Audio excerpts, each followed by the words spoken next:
Explain what is meant by the following quantities for a wave on the surface of water. So you can basically refer to those fundamental definitions that we made before. So I do not necessarily need to repeat this, but I'm just doing it for the sake of emphasis. Number one, displacement. What did this say is displacement? Displacement is a maximum displacement of a particle from the equilibrium position. So if you want to write this one, you can write it down, although it's a repetition. Maximum distance of vibration of a particle from equilibrium position. So that is displacement. Then what is amplitude? Amplitude is the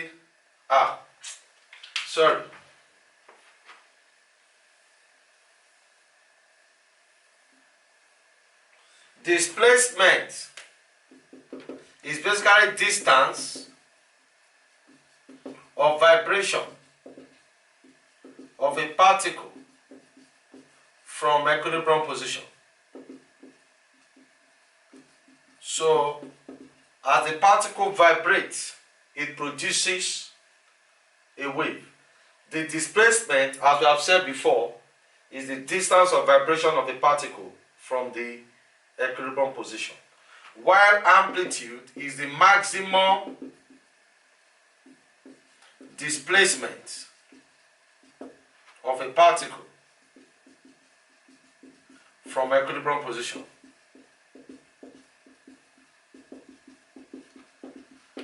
Then the next one, what is frequency? Let me write it here. Frequency is the number of oscillations or cycles completed per unit time. So you can just refer to the previous note. As I've said, I'm just writing this for the purpose of emphasis. Then what is time period? Is basically the time taken. Is the time taken for one complete oscillation or cycle. Okay. So we now go to the main question, which is the figure below represents waves on the surface of water in a ripple tank at one particular instance. This is vibrator, and this is the direction of distance. So we have this. So let me quickly continue the questions here.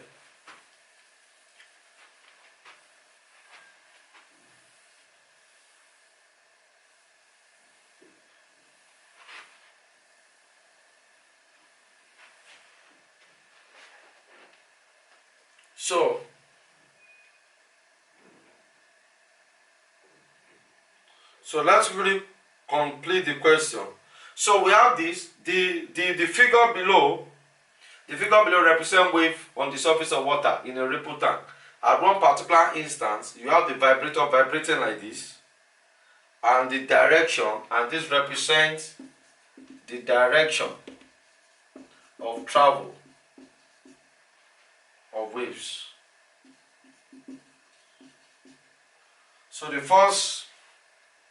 we have question, vibrator moves the surface of water to produce waves of frequency F. The speed of the waves is 7.5 centimeters per second. Where the wave travels on the water, where the wave travels on the surface of water, on the surface, or on the water, on the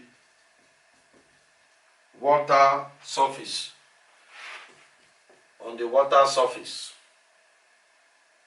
The maximum depth,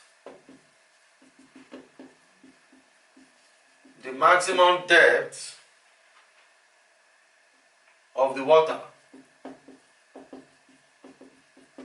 is 50 millimeters, and the minimum depth is 12 millimeters, and the minimum depth and the minimum depth is 12 millimeters. Calculate 1. Amplitude of the wave. 2. Wavelength.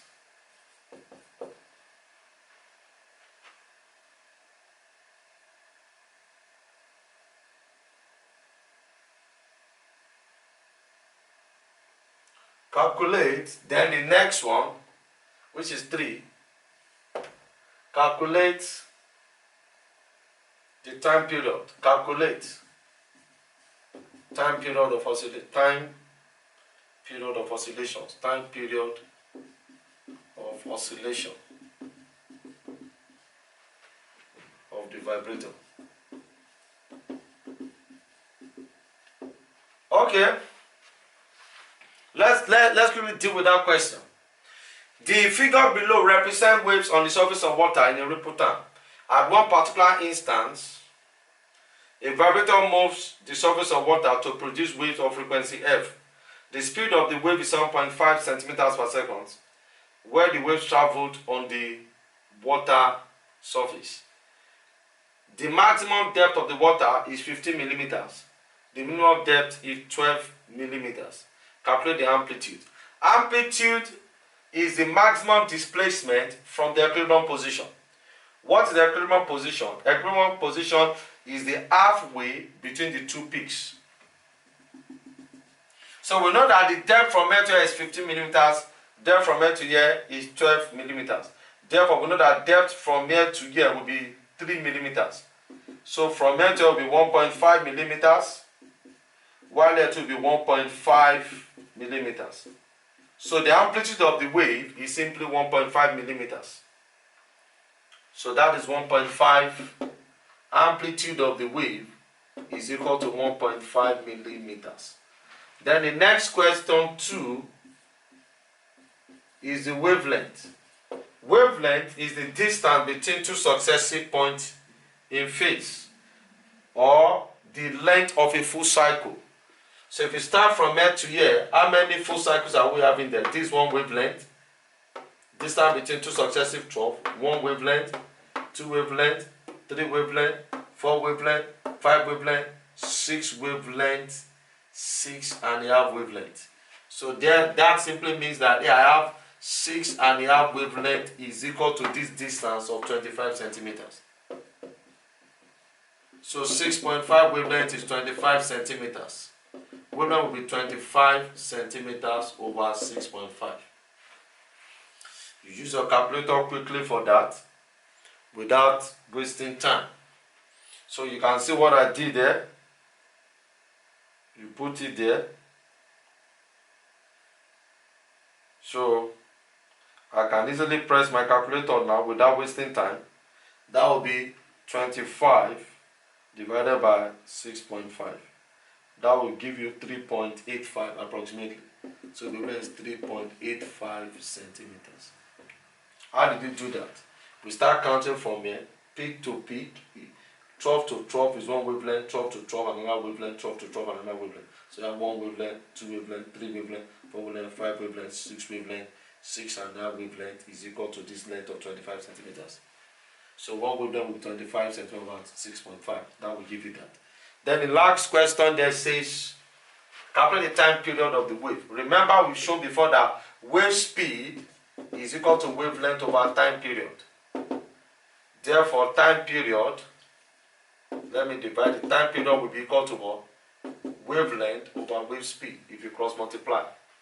Wavelength there is basically 3.85 centimeters. Wave speed is 7.5 centimeters per second. This one will take this. So I have 3.85 divided by 7.5.